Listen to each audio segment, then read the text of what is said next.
do get asked about my face. And I don't always give that nice educational answer. Sometimes I feel like saying, not only am I president of the Face Club for Men,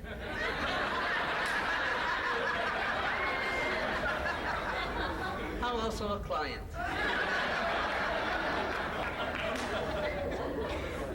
Or, hey, you've heard of a bad hair day? I'm having a bad face day. Or sometimes, now I've never done this, you understand, but sometimes I've been tempted to tell a child who asks, I say, honey, my face is like this because I touched my wee-wee.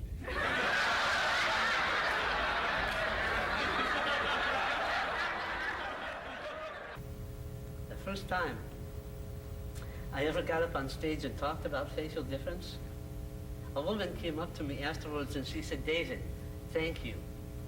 I know what it's like.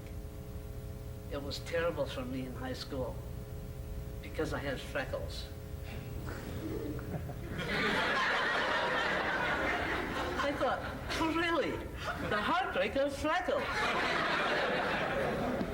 Well, I didn't say anything, and I'm glad I didn't, because since then, I've come to understand that she and I did indeed have a lot in common, because we all have that fear of being rejected and being abandoned for whatever reason. I went from being Catholic to spending 10 years as a communist. I barely noticed the transition.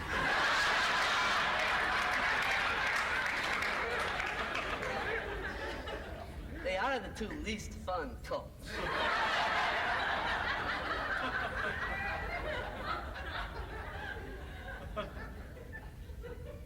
As communists, our desire was to change the whole world to make it better.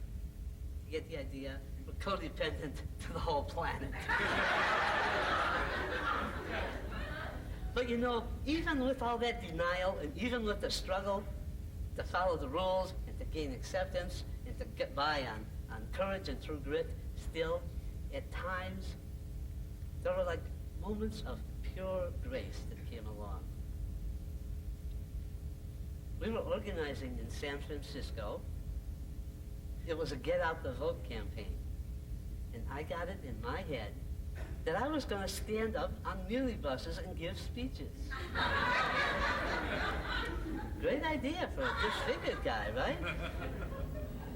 I had to catch the number 14 at 24th and Mission every day anyway. My plan was to stay at the end of the line, be the last one on, put my money in, steady myself, and boldly say, hi, my name is David Roche, and I want you to vote no on Proposition 13. Well, the trouble was, as I waited at the end of the line each day, my legs grew numb with fear.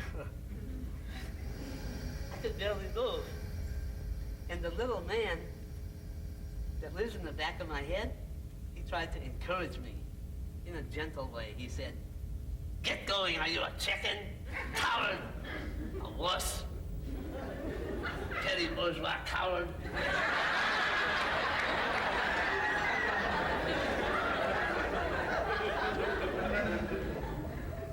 You get the picture? 24th and Mission, the inner city, here am I.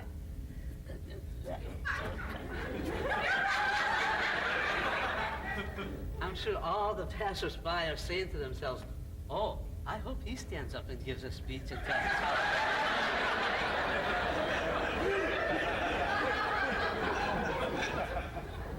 For 2 weeks, every morning, put my money in, and I slumped to the back. But one day, my theory is the numbness in my legs got up into my brain. It allowed me to act. Because I got up there, put in my fare, and I said something like, I got it. And there was this guy sitting right up in front with a briefcase on his lap, with a suit and tie on. He caught my eye. I started to try to speak directly to him, and he looked up at me and said, Get off the bus, you goddamn communist! Okay, I knew I was a communist, but it didn't seem fair to say so in public. I kept on, I don't know how long I talked, I babbled, and every once in a while he'd yell out, "Driver, stop the bus till you get rid of this guy. This must be against the law." I finally finished, and I crept to the back of the bus to sit by myself and go into humiliation mode. And the little man started right in. "I hope you're satisfied." And I just sat there in shock. And then I saw this hand in front of me. A woman's hand, an older woman's hand, is a little puffy and with some age spots and trembling a little bit. And I looked up, and this older Irish woman took my hand and patted it and said, "Son, you did a grand job, a grand job." She turned to the heckler and said, "And you're the one who should be getting off the bus, you bully."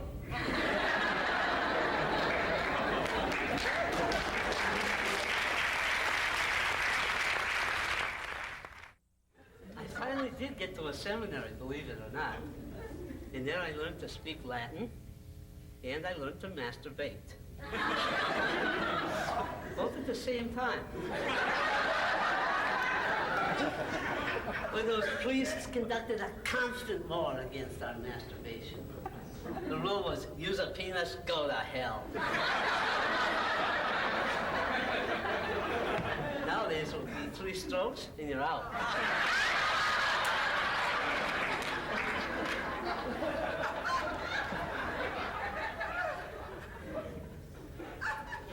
Boys, are you willing to risk spending an eternity burning in the fires of hell in return for just those few brief seconds of carnal pleasure?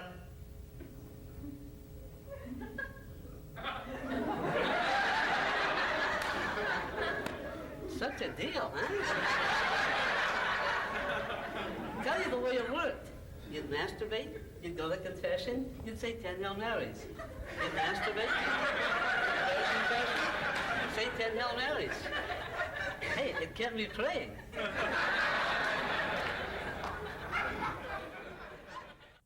I actually have proposed to Marlena about a dozen times with varying degrees of sincerity.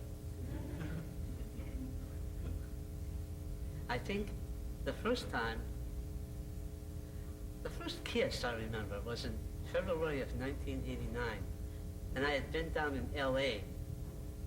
helping to care for my friend David during the last months of his life. And I'd go down there, and I'd say to David, "David, how are you? What can I do for you? What do you need? How about some Jell-O?" And David would say, "No, David, just be here." And I got all nervous because I thought, well, he's not in touch with his needs. He's too shy to say what he wants. And it took me a while, but I finally realized that he was saying exactly what he wanted, that he wanted my full presence. So I caught on, and we'd get on the couch together. Just being there, saying nothing at all afternoon, with his hand on my leg, just listening to the Mass in B minor, just being